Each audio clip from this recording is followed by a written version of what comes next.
The Cursed New Year's Paintings. My best friend gave me 3 paintings for the new year.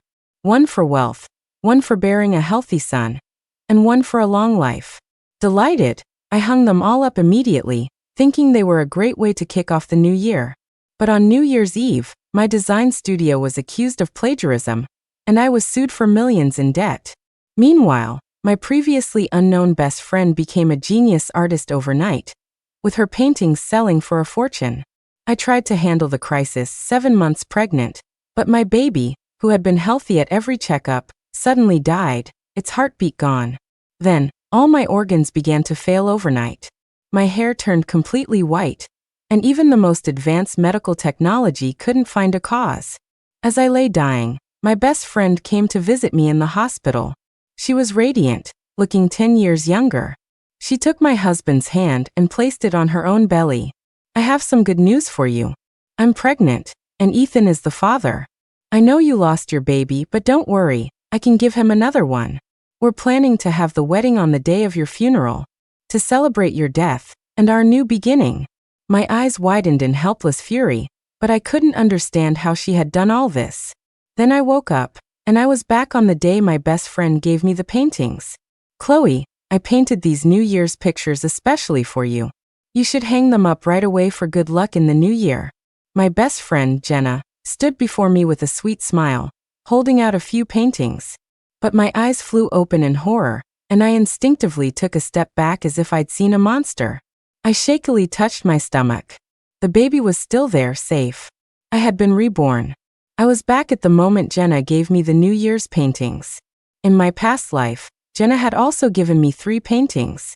One for wealth, one for bearing a son, and one for a long life. It doesn't feel like the new year without decorations.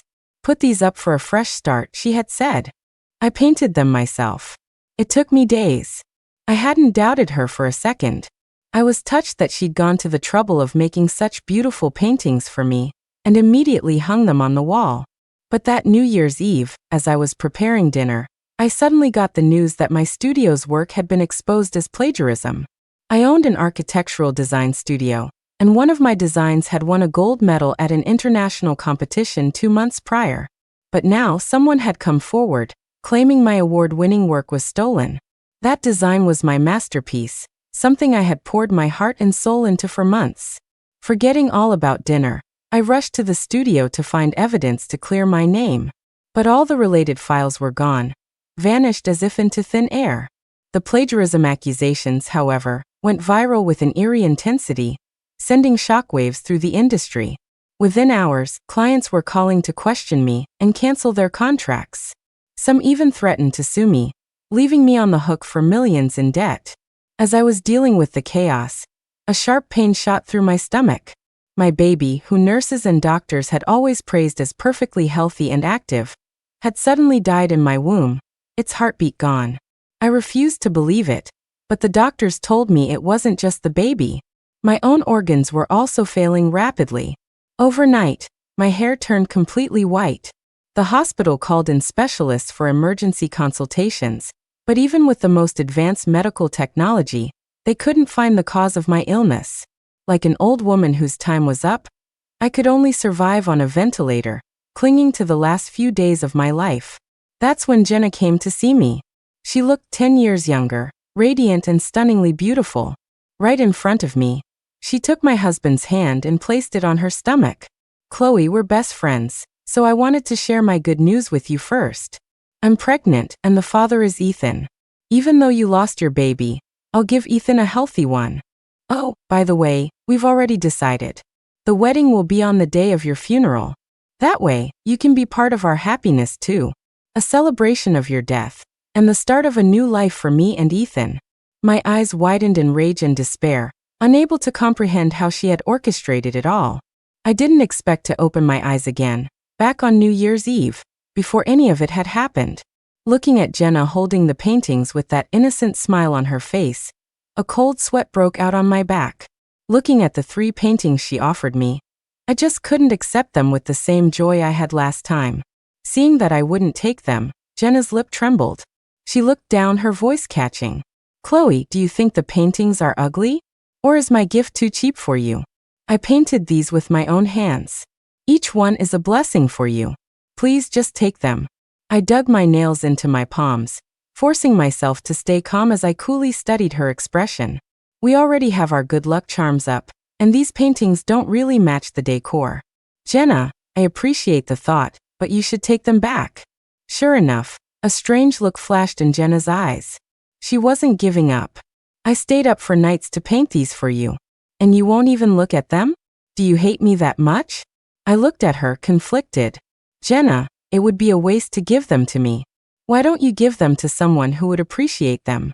Jenna bit her lip, on the verge of tears. But I only want to give them to you. This is my gift for you. How could I give it to someone else? Chloe, are we not best friends anymore? You won't even accept the paintings I worked so hard on for you. With that, she pushed the paintings toward me again, trying to force them into my hands. It was clear she wouldn't back down until I took them. My whole body tensed up. I instinctively pushed the paintings away. Then I quickly put my hands behind my back, my voice sharp. I already told you I don't want them. Jenna quickly picked up the paintings, looking at me with suspicion. Chloe, why are you so against these? You've never been like this before. My heart skipped a beat. I knew my reaction was too strong, and she was getting suspicious. Just as I was trying to come up with an excuse, my husband, Ethan, walked over, sensing the tense atmosphere. Jenna's face lit up when she saw him, her eyes welling with tears. Ethan, I brought some New Year's paintings for you guys. I worked so hard on them, but Chloe doesn't like them. Are they really that ugly? Ethan immediately took the paintings and shot me a disapproving look. Chloe, this is Jenna's thoughtful gift to us. There's no need to hurt your friendship over it. Besides, with the baby on the way, they're perfect. He walked into the house and started to hang the paintings on the wall. I stared at the little figures in the paintings, but all I could see was my own miserable fate from my past life. A rush of blood went to my head. I charged forward, snatched the paintings, and threw them into the barbecue pit we had set up in the yard. Watching them burn to ashes, I finally felt a small sense of relief. But Jenna stared at me, her face full of sorrow. Chloe, why did you burn them? Is it the paintings you hate? Or is it me? Ethan, who had always been so gentle and considerate, now looked at me with deep disappointment. They're just paintings. Jenna was being kind. What you did was completely out of line. Apologize to her right now. Watching them stand there, a united front, my heart grew colder and colder. How did I never notice in my past life that my husband and my best friend were having an affair? I touched my belly, feeling my baby move inside me. But I wasn't sure if what happened before was really just because of those paintings. Until I figured everything out, I couldn't afford to burn all my bridges with them. So I just forced a small smile. Maybe it's just pregnancy anxiety.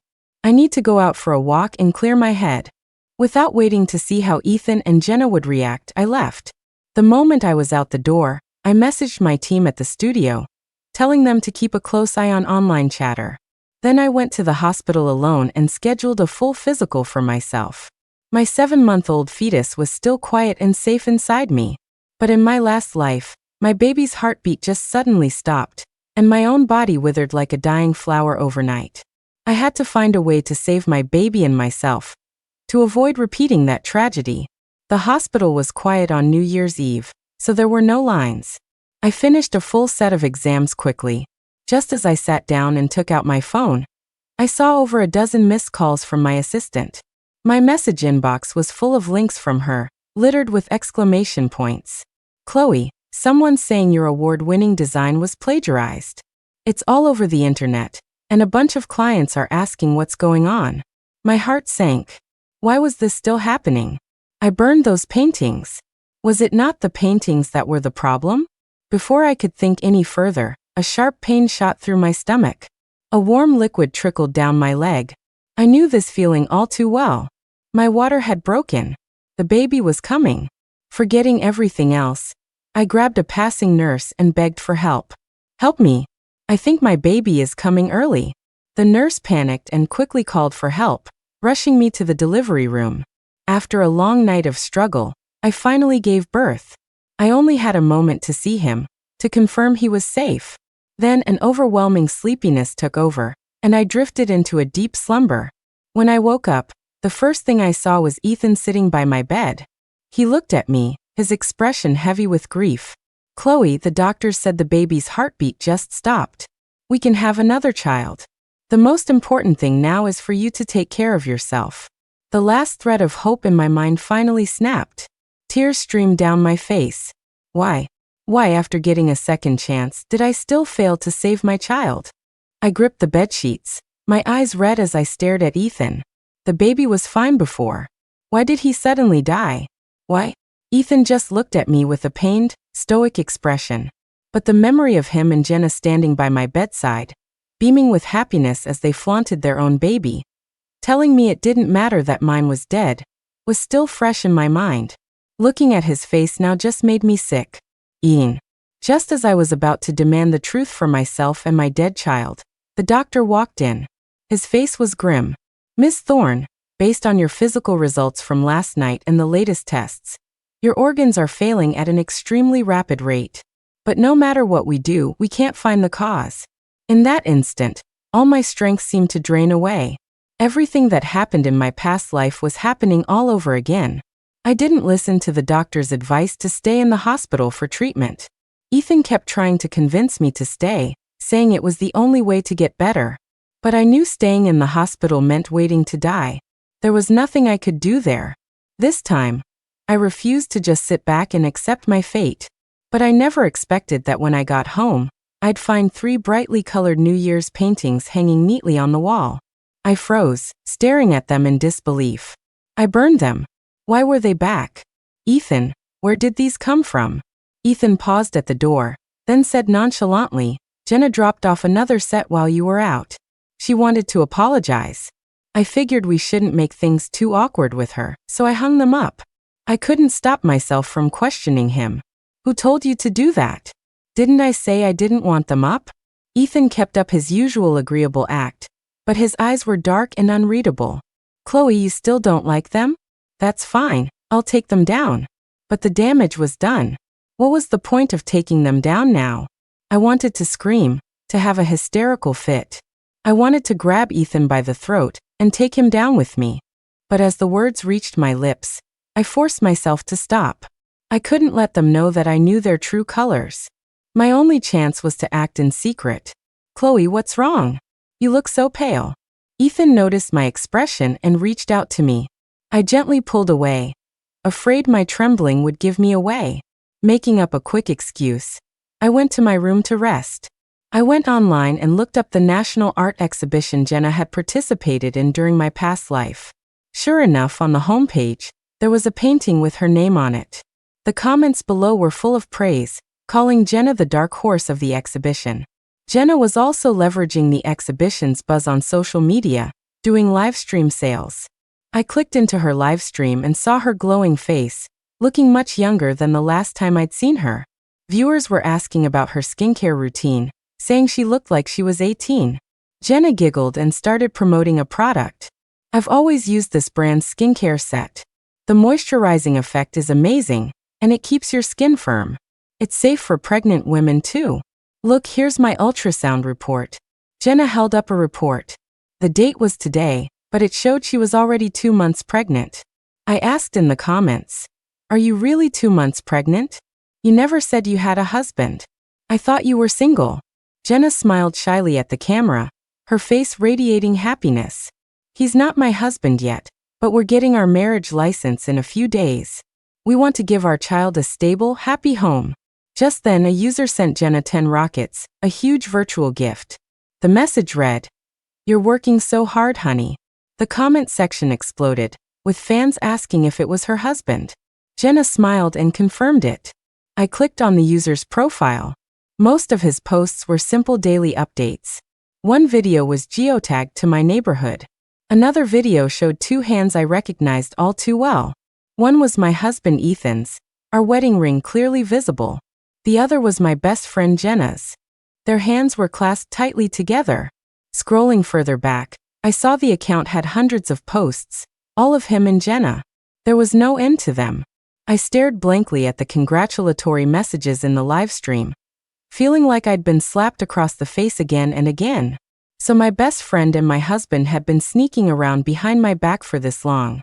And I, like a complete fool, had known nothing.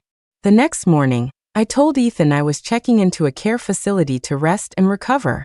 I'm glad you've come to your senses. The facility will have better equipment and staff than at home. They can even have doctors study your case and find a treatment. Ethan was completely on board, and even offered to drive me there himself. I refused, driving off alone. But I didn't go to look at care facilities as I'd said. Instead, I drove to a nearby temple. My body was already in bad shape. As my organs failed, complications were setting in one after another. It was only with the help of a young monk who passed by that I made it to the temple gates. The moment I stepped over the threshold, I felt a weight lift from my shoulders. The young monk who had been helping me looked at me for a moment, then put his hands together in prayer. Amitabha, perhaps you should go to the main hall and draw a fortune stick. The answers to your questions and troubles may be found there. I couldn't help but wonder if he saw something, if it was really that miraculous. In any case, after paying my respects, I went to draw a fortune stick. To my dismay, after shaking the bamboo container for a long time, the stick that fell out was one foretelling the worst possible luck. My heart sank. Was this the universe telling me I was a lost cause, that I should just wait to die? Amitabha, you are a good person with a blessed fate. There is still a chance to turn things around. I froze and quickly turned around. I saw a kind-faced monk with white eyebrows. I quickly stood and bowed. Master, is there a way to save me? The monk led me to the back courtyard. The young monk from before came over to pour us tea. I then learned that this frail-looking old monk was the abbot of the temple. Someone is playing tricks behind the scenes, deceiving the heavens to steal another's fate. You are deeply blessed and were not meant to die, which is why you were given a second chance. I was stunned.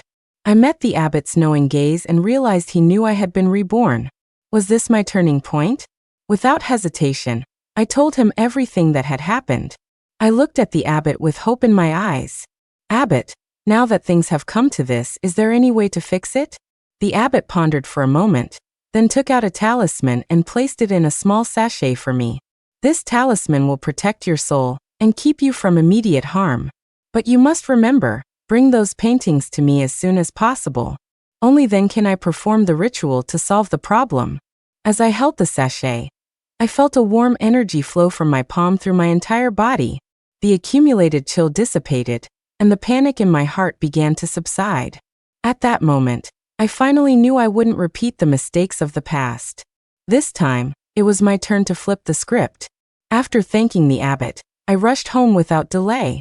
Before going home, I bought a new set of New Year's paintings identical to the ones on my wall, intending to swap them with Jenna's cursed ones. I didn't expect to hear Jenna's voice the moment I walked through the door. She and Ethan were sitting in the living room, laughing happily about something. When they saw me, Jenna immediately walked over, her voice full of concern. Chloe, I heard you were sick. Why aren't you resting? You shouldn't be running around. Ethan told me about the baby. It just wasn't meant to be. Please don't be too sad. She looked so worried, her words full of care for me. I forced a fake smile. I don't know why I went into labor early. He died right after he was born. It was probably my illness. It kept him from living. Jenna's expression grew even more concerned. Her eyes quickly misted over as she looked at me pitifully. Don't say such things. How could you get an illness like this, with your organs failing? Why is fate so cruel to you? If I didn't know the truth, I would have been completely fooled by her acting. Jenna looked me over, her tone probing. Chloe, is your illness really untreatable? The doctors can't do anything at all? I sneered inwardly but put on a tragic, helpless smile. I only have a few days left. I came back to pack my things and move to a care facility. At least I can be comfortable in my final days. Speaking of which, how come you never told me you were pregnant? I had to find out online. Jenna's expression softened, and she touched her belly shyly. I only found out recently myself. I just didn't get a chance to tell you. And the father? She paused for a second, then recovered, a sweet look in her eyes. We haven't known each other long, but we both really want this baby. We're getting married soon. Ethan stood to the side, his gaze fixed on Jenna, full of tenderness. I felt like I had swallowed a fly. I quickly made an excuse and left. A short while later, Ethan came in with several insurance policies, his voice hesitant. "Chloe, you're so sick, and you're getting weaker every day. The insurance we have doesn't cover this sort of thing. Could you sign this contract? I promise I'll give you a grand funeral and take care of your parents for the rest of their lives."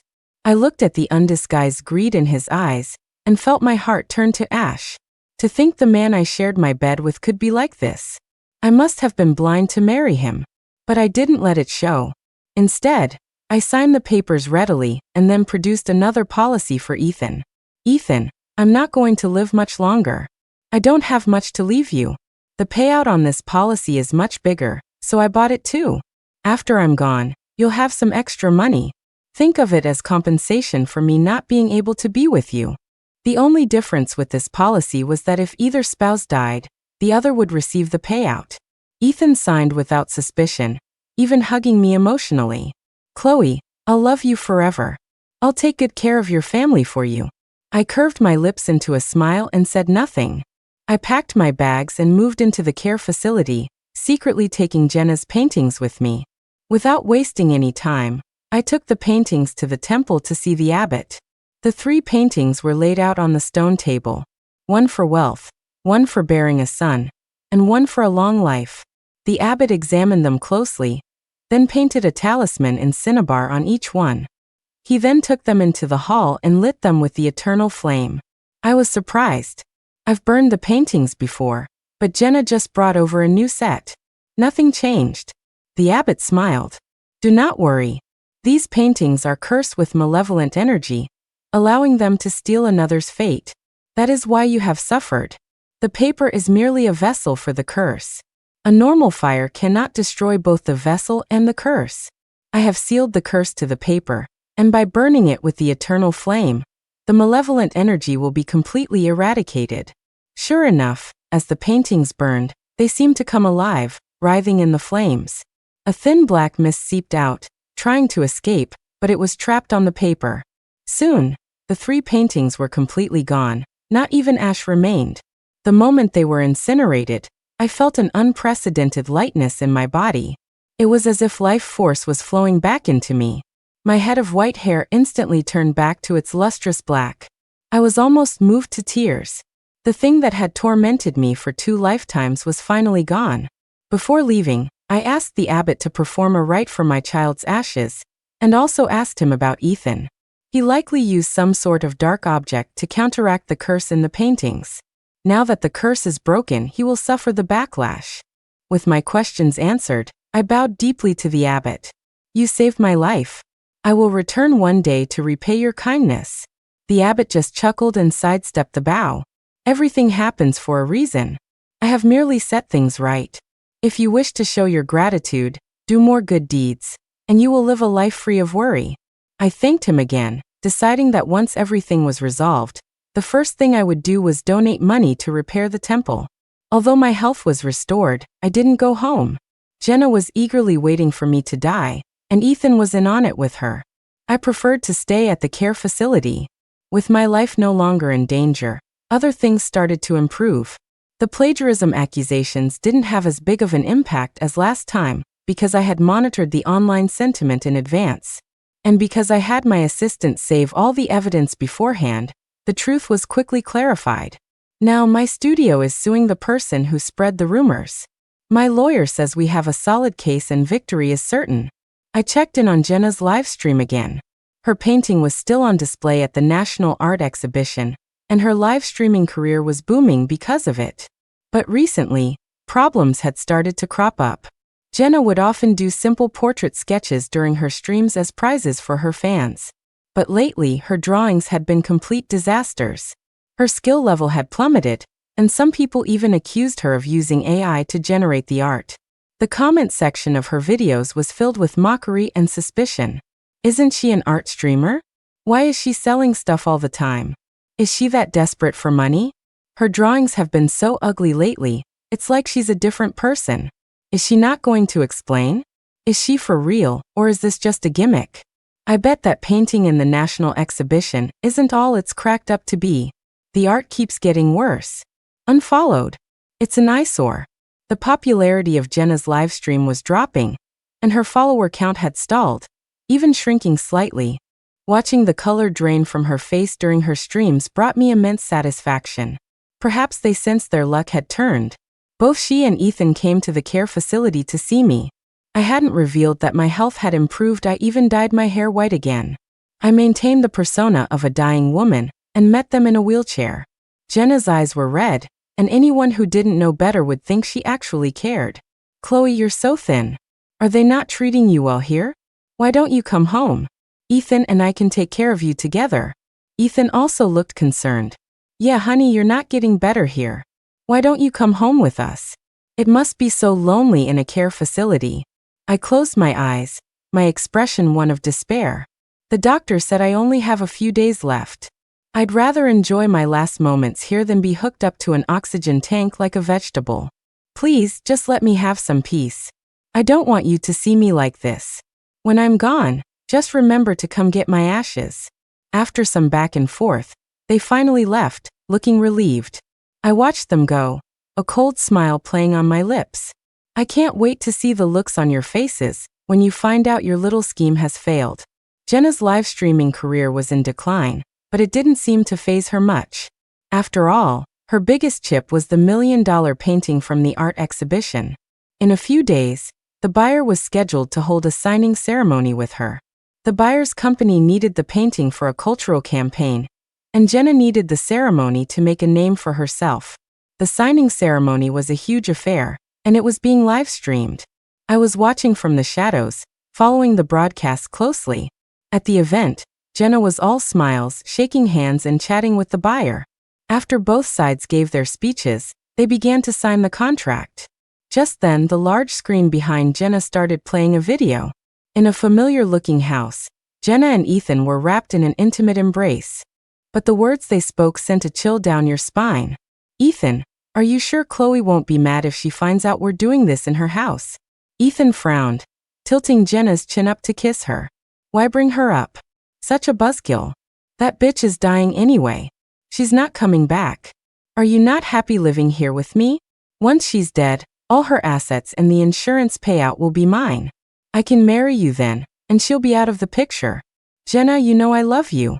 There was never any love between me and Chloe. I was even willing to give up the baby in her womb. Only you can have my children. What followed was a series of lewd, wet sounds. The crowd erupted.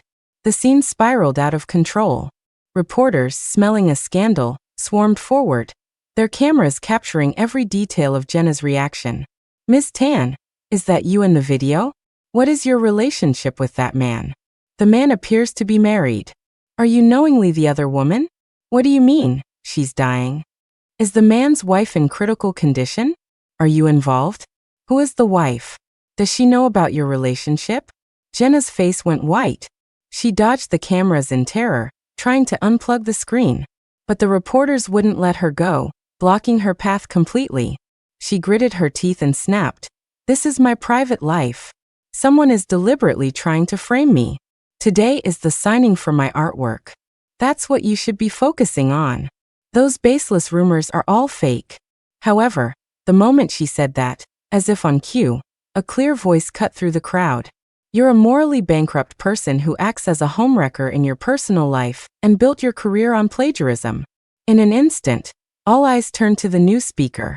A young woman walked in, her face etched with anger, and threw a stack of papers into the air. The painting Jenna Tan sold today is a copy of my work. She even threatened my family's safety. This is all the evidence of her plagiarism and threats. People began to pick up the papers, murmuring among themselves. Jenna rushed into the crowd, screaming like a madwoman. Don't look. Nobody look. Put those down. It's slander. It's all fake. The young woman stared at Jenna coldly, her eyes burning with hatred. Fake. You think you can just deny everything and make it go away? I've already posted all the evidence on my personal social media, including videos and recordings. I've also contacted a lawyer to sue you. If you have the guts, you can face me in court. A reporter immediately thrust a microphone at the girl, and she held nothing back. It turned out the girl was an art student. Jenna had seen her graduation project and conspired with the girl's professor to trick her, putting Jenna's name on the artwork. When the girl found out, she was furious, but her professor threatened her graduation. Jenna had also made veiled threats, implying that if the girl spoke up, her family would be harmed. The accusations were well supported, and public opinion turned against Jenna almost instantly. In less than half an hour, Jenna had become a reviled homewrecker and a fraud. The buyer she was signing with angrily tore up the contract on the spot, vowing to sue Jenna and pursue the matter to the fullest extent. At the same time, the art exhibition's official account issued a statement, announcing that they were removing Jenna's painting from the exhibition and permanently blacklisting her. The signing ceremony ended in disaster, but the online frenzy was just getting started. Up-and-coming artist A Homewrecker conspires with lover to harm his wife and child. $1 million painting of fake, original artist in tears at scene. Topics related to Jenna kept trending, one after another. The products Jenna had promoted on her live streams were also exposed for safety issues.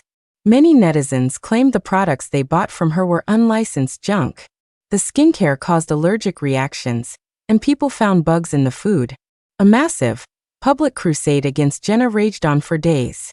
In the midst of it all, Ethan's identity was also exposed by internet sleuths. Countless people flooded his social media accounts, calling him a cheater and a murderer. Ethan's luck took a nosedive as well. Besides being vilified online, he was dragged into an alley and beaten by unknown assailants. He started making mistakes at work, with one major blunder costing his company tens of millions. His boss fired him without hesitation, and even issued a public statement distancing the company from him. Meanwhile, I was living it up at the care facility, eating and drinking well, occasionally handling important work, and feeling utterly content. A few days later, Jenna showed up at the facility again. She stared at me with a twisted expression, her voice dripping with venom. "You knew all along, didn't you? Otherwise, you wouldn't still be alive.